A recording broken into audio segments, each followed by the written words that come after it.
Pour que les Grèces payent leur dette, qui est un racket bancaire organisé, on le sait, par le système de Wall Street, dont la Goldman Sachs. Et là, je ne vais pas redire 20 fois quelle est la vision du monde de ces gens-là, quel est leur noyau dur communautaire, même si c'est une alliance, je l'ai dit, de deux groupes, mais il y a un groupe d'ailleurs qui domine l'autre aujourd'hui de façon de plus en plus visible. La Grèce, c'est un peu ce qui est promis à toutes les nations d'Europe si nous ne faisons pas la révolution rapidement. Hein, c'est un racket bancaire, une soumission à dépeçage et une mise en esclavage.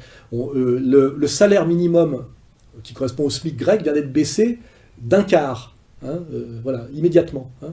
Et il y a des émeutes d'ailleurs en Grèce très violentes dont on parle très peu. Il faut être absolument soucieux et solidaire de ce qui arrive aux Grecs, car ce qui arrive aux Grecs aujourd'hui va nous arriver demain. Hein, voilà.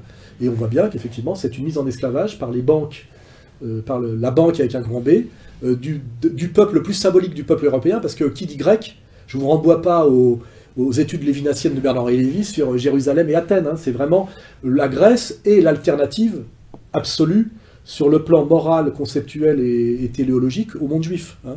Et la destruction de la Grèce par le système de domination bancaire est un symbole absolu pour l'Europe. Hein. Il faut bien comprendre. Qui dit Europe dit Grèce, qui dit destruction de la Grèce par la banque.